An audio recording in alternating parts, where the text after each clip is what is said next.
but gbọ́dọ̀ sọ pé bóyá pé ó sọ pé kó wọ́n ṣe lọ máa kọ́bọn bóyá ẹ̀yìn láì ṣe Boko Haram àdẹ̀mọ̀ wípé nǹkan tẹ̀yìn ìjọba tẹ́ lòdì sí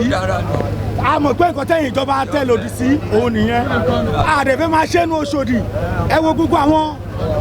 state tó kù àwọn local government tó kù ẹ wo kan tó ń ṣe ń bẹ̀ but Oṣòdì a rí pé a máa ń fi egun òtòlò àfi ń tò but Musiliu MC tó ń pè lólú ọmọ ó ti fẹ́ bo Oṣòdì jẹ́ fún wa o aṣáájú máa ní pé kí gbogbo àlọ́bì kan Musiliu á lọ dá gbowó lẹ́yìn á lóun fẹ́ gbé nǹkan jáde lẹ́yìn ìgbà táṣáájú bá gbé owó fún tán àwa tó bá tún wá ní ká lọ́jọ́ yìí pátì APC yìí náà àwa náà ló tún máa sọ pé òun fẹ́ pa tó dẹ̀ jẹ́ lídà wa ṣé ẹ fẹ́ kí ni wọ́n máa dùn House of Assembly nǹkan tó jẹ́ ká lùsẹ̀ ní Oṣòdì nìyẹn o House of Rep nǹkan tó jẹ́ ká lùsẹ̀ ní Oṣòdì nìyẹn o kí ni ilẹ̀ ti ń pọ̀ jù nínú Oṣòdì adéwò pé ojú kan náà ní gbogbo á wà ṣé bàbá dẹ́ni ẹ̀ ó ṣe tó yìí kẹtó yọ kúrò nínú ìjọba success kò ṣe báyìí o kẹtó yọ kúrò níjọba o Alhaji Saula tó pa náà wọn wà burúkú o ẹ wo nǹkan tí Musiliu ṣe fún àwọn Oṣòdì o adé ń pariwo fẹ́yìn ìjọba ẹ̀rí kankan ṣe sí ṣé ó ní Tinubu wà lẹ́yìn òun adé mọ̀ pé irọ́ ló ń pa aṣáájú òsì lẹ́yìn alábòsí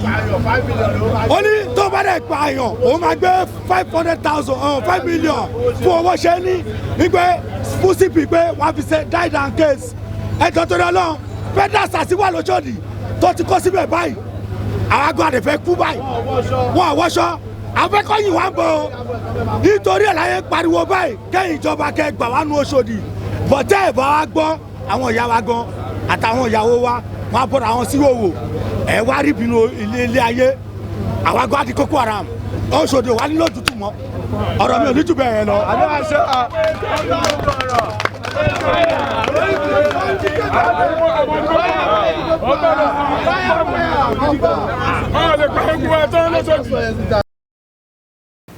Seriously, we need to address some issues going on in our videos. We discover people are watching our videos, and you guys need to subscribe. We are going through hell. One will go to Abeokuta, we'll go to Ibadan, we'll go to so many places. It's not easy. You want the video finish now, you just watch it. Some people don't even like, you don't even comment, you just go ping. With all my things, some of you will not stay, will like, please, meet that person, come and talk. If I tell you all about my experience, where I'm just coming from, you guys will pity for me. You know what? What this video, no subscribe, okay? Just go. I beg no face, please subscribe. Please don't be just subscribe.